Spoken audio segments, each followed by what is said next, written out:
En préparant le livre Israël, parlons-en, j'ai demandé à deux assistantes d'aller dans les rues de Bruxelles, demander au hasard aux gens qu'est-ce qu'ils savaient sur l'histoire et sur la situation d'Israël. Les réponses étaient catastrophiques. Il y a en fait une ignorance du public, et je pense que cette ignorance n'est pas due au hasard. Ça fait 60 ans que les médias européens, qui se disent les meilleurs du monde, informent le public, et on constate qu'en fait le public ne sait pas l'essentiel. Je pense que c'est dû à une opération de propagande israélienne relayée par les médias, et je l'ai résumé dans ce que j'ai appelé les 10 grands médias mensonges qui justifient Israël. Le premier grand média mensonge, c'est qu'on nous dit Israël a été créé en réaction au génocide contre les Juifs en 40-45. Ça, c'est totalement faux. En fait, c'est un projet colonial qui est bien plus vieux, qui a été décidé au congrès de Bâle en 1897. Le mouvement nationaliste juif décide de coloniser la Palestine. À ce moment-là, on emploie le mot colonialisme, il n'est pas du tout honteux. Et ils font appel aux puissances coloniales de l'époque pour ce qu'ils se rendent compte qu'ils ont besoin d'être protégés. Il demande à l'Empire turc qui n'est pas intéressé, mais l'Empire britannique, lui, est très intéressé parce qu'il veut absolument avoir des colons qui vont être installés là au milieu du monde arabe, entre la partie ouest et la partie est. Ils veulent affaiblir l'Égypte, qui est une puissance qui les inquiète. Ils veulent contrôler le canal de Suez, qui est la route vers la colonie des Indes, qui leur rapporte énormément. Ensuite, les États-Unis vont prendre le relais. Eux, ce qui les intéresse, c'est le pétrole. Ils veulent un flic du pétrole. Et donc, création coloniale d'Israël ne date pas du tout de 40-45, c'est bien plutôt, c'est un projet colonial. Il faut rappeler qu'à l'époque, les puissances coloniales européennes se partagent l'Afrique comme un vulgaire morceau de gâteau. Il y a une conférence à Berlin en 1885 avec l'Angleterre, la France, le Portugal, la Belgique, l'Allemagne. On se partage l'Afrique comme un vulgaire gâteau. Il n'y a évidemment aucun Africain qui est invité, je veux dire. Et donc on est vraiment dans l'époque coloniale. Israël, c'est un projet colonial, il faut le dire. Alors, le deuxième grand mythe qui justifie Israël, c'est oui, mais les Juifs, en fait, ils retournent sur la terre dont ils auraient été chassés par l'Empire romain en 70 après Jésus-Christ. Ça, c'est aussi un mythe total, parce que, en fait, j'ai interviewé dans ce livre l'historien Shlomo Sand, qui a lui-même interviewé les historiens, les archéologues israéliens, et tout le monde dit non, il n'y a pas eu d'exode, et donc il n'y a pas de retour. En gros, les populations, elles sont restées là, elles n'ont pas bougé. Bien sûr, il y a eu des invasions, des migrations, des mélanges, mais en gros, elles n'ont pas bougé, les populations. C'est qu'il y a deux conséquences cocasses. La première, c'est que, au fond, les descendants des Juifs de l'époque de Jésus-Christ, c'est les Palestiniens qui vivent là aujourd'hui, maintenant. Et la deuxième conséquence, c'est que, alors, s'il n'y a jamais des gens qui sont partis, quels sont ces gens qui nous disent qu'ils reviennent? En fait, ce sont des convertis, des Européens de l'Est, de l'Ouest, des Maghrébins, qui se sont, à différents moments, pour différentes raisons, convertis à la religion juive. Et en fait, comme dit Shlomo Sand, le peuple juif, ça n'existe tout simplement pas. Il n'y a pas d'histoire commune, il n'y a pas de langue commune, il n'y a pas de culture commune, il y a juste une religion. Mais une religion, c'est pas un peuple. On ne parle pas de peuple chrétien, de peuple musulman, et donc pas de peuple juif non plus.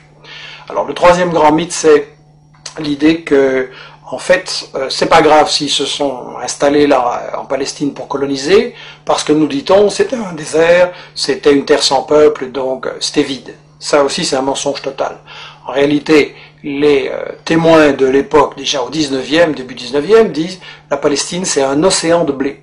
Il y a des cultures et des exportations, notamment vers la France, de l'huile, du savon, les fameuses oranges de Jaffa. Et d'ailleurs, quand les colons britanniques et puis les colons juifs vont vouloir s'installer en Palestine à partir de 1920, les paysans palestiniens refusent de céder leurs terres, et donc il y a des révoltes, il y a des grèves générales, il y a des manifestations avec de nombreux morts, il va même y avoir une guérilla en Palestine, donc c'était tout sauf un désert, et tout ça n'a été brisé que par une répression très très féroce de l'occupant britannique et des sionistes ensuite. Alors on nous dit, oui c'est vrai, il y avait des Palestiniens, mais enfin ils sont partis d'eux-mêmes. Ça aussi c'est faux. J'ai cru ça moi longtemps, et tout le monde a cru ça, et ça a été la grande version officielle d'Israël, jusqu'à ce qu'on a appelé les nouveaux historiens israéliens, Benny Morris qui est interviewé dans le livre, Papé et d'autres disent non, les Palestiniens ont été chassés par la violence, par la terreur, par toute une opération systématique pour les expulser en fait du pays, pour vider la terre de ses habitants. Donc ça c'est encore un mythe absolu, et ça c'est pour, disons, la partie historique. l'histoire d'Israël, tout ce qu'on nous cache, qui est très très important à comprendre. Et ensuite, ce qu'on nous dit sur la période actuelle, c'est que de toute façon, Israël, c'est la seule démocratie au Moyen-Orient et que donc il faut la défendre, c'est un État de droit. Premièrement, c'est pas un État de droit, c'est le seul État au monde où la Constitution ne fixe pas les limites du territoire. Dans tous les pays du monde, il y a une Constitution qui dit le territoire il commence là, il s'arrête là, et ça c'est notre pays. Israël non, parce qu'Israël c'est justement un projet d'expansion qui n'a pas de limite, et il y a donc une Constitution en plus totalement raciste qui dit que Israël c'est l'État des Juifs. Ce qui veut dire que les autres sont des sous-citoyens, des sous-hommes, et donc c'est la négation même de la démocratie, une constitution pareille. Donc Israël n'est absolument pas une démocratie, et je voudrais dire qu'en fait, Israël c'est le colonialisme, c'est le vol de la terre, c'est le nettoyage d'une population, ça ne peut pas être considéré comme une démocratie.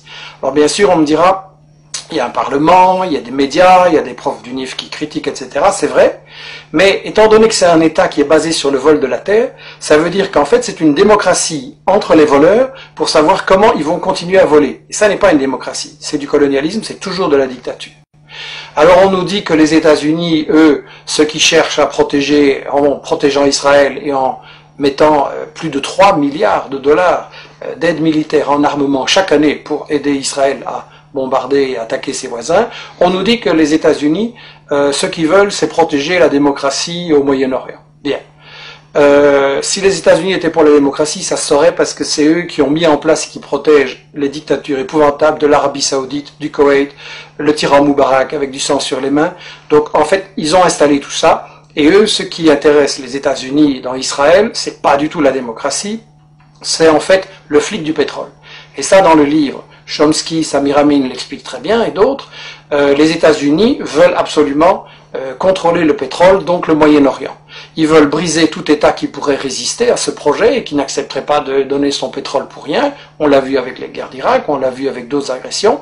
Seulement, les États-Unis ne peuvent pas attaquer à tout bout de champ tous les pays du Moyen-Orient qui ne leur plaisent pas. Donc ils ont besoin de ce que Chomsky appelle dans son interview le flic de quartier. Israël, c'est ça, le flic de quartier.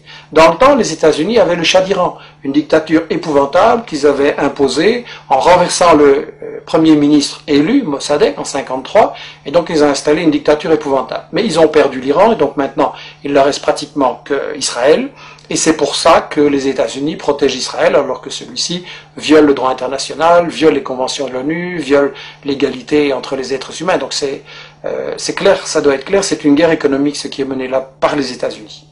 Alors l'Europe, elle se prétend plus neutre, elle prétend qu'elle est à la recherche d'une solution entre les Israéliens et les Palestiniens. C'est absolument faux. Solana, qui était le ministre des Affaires étrangères de l'Europe, a déclaré il n'y a pas longtemps à Israël, vous êtes en fait le 28e État membre de l'Union européenne. C'est l'industrie européenne de l'armement qui finance et collabore avec l'industrie israélienne de bombardement, de l'armement, pardon. On a des gens comme Lagardère en France et Dassault qui sont tout proches de Sarkozy et qui collaborent avec l'industrie de l'armement israélienne. Et en plus, lorsque les Palestiniens ont élu leur gouvernement, l'Union européenne a refusé de le reconnaître. Elle a clairement donné le feu vert à Israël pour bombarder Gaza. Et donc là, ça doit être très clair que quand Netanyahou, Barak, Olmert et tous ces gens-là bombardent les Palestiniens, c'est Sarkozy, c'est Merkel et c'est les gouvernements européens en même temps qui bombardent. Ça, c'est quelque chose qu'on doit dire clairement à notre opinion. Alors, quand vous dites ce genre de choses, quand vous racontez la véritable histoire de la Palestine et d'Israël, quand vous montrez les intérêts scandaleux des États-Unis et de l'Europe, alors tout de suite, évidemment, on essaye de vous fermer la bouche en disant que vous êtes un antisémite. Enfin bon, disons un raciste anti-juif. Il y a une chose qui doit être très claire. Quand on critique le gouvernement d'Israël, on n'est pas raciste anti-juif, au contraire, on critique un gouvernement qui nie l'égalité entre les êtres humains, entre les juifs et les musulmans. Et donc on veut au contraire que soit possible un avenir, une paix, une entente entre les juifs, les musulmans, les chrétiens et les laïcs au Moyen-Orient, et c'est pour ça qu'il faut arrêter le gouvernement d'Israël dans ses crimes, parce qu'il ne fait que semer la haine, et c'est sa stratégie, semer la tension, semer la haine. Alors là, ils répondent, et les médias relayent souvent l'idée, oui, mais les Palestiniens sont violents, c'est du terrorisme, etc. Je voudrais dire une chose. La vraie violence, c'est le colonialisme, c'est l'armée d'occupation israélienne qui a volé leurs terres, leurs maisons aux Palestiniens depuis 60 ans. C'est l'armée israélienne qui empêche les Palestiniens d'avoir une vie normale. Vous avez des checkpoints pour aller de votre maison à votre bureau, vous avez des checkpoints, vous devez parfois attendre 1 heure ou une journée. Il y a des femmes enceintes qui sont mortes parce qu'elles étaient bloquées par l'arbitraire des soldats israéliens au checkpoint. Donc, la violence, en fait, c'est l'occupation. Et je voudrais dire une chose, l'ONU, dans ses textes fondamentaux, reconnaît le droit de tout peuple colonisé, de tout peuple occupé, de résister par tous les moyens qu'il juge bons. Donc la résistance est légitime et la violence, c'est l'occupation et c'est tout. Et évidemment, le problème que beaucoup de gens se posent, c'est que face à tant de haine qui sont semées volontairement par Israël et ceux qui le soutiennent, les gens pensent, oui, c'est un conflit qui va durer toujours, il n'y a pas de solution, il y a trop de haine, etc. Il faut savoir que la solution, elle existe. Parce qu'en fait, les grandes organisations palestiniennes, dès le milieu des années 60, ont proposé une solution très démocratique et très simple, à savoir un seul État, sans discrimination, où il y aurait une égalité de droits entre les juifs, les musulmans, les chrétiens et les laïcs. C'est la définition même de la démocratie, un homme, une femme, une voix. Et Israël a toujours refusé de négocier ces solutions. Qu'est-ce qu'il a fait? Il a emprisonné ou assassiné non seulement récemment les dirigeants du Hamas, mais aussi les dirigeants du Fatah ou du FPLP ou du FDPLP. Donc en fait, Israël refuse de négocier, Israël refuse une solution qui est évidente, et il faut donc se demander pourquoi.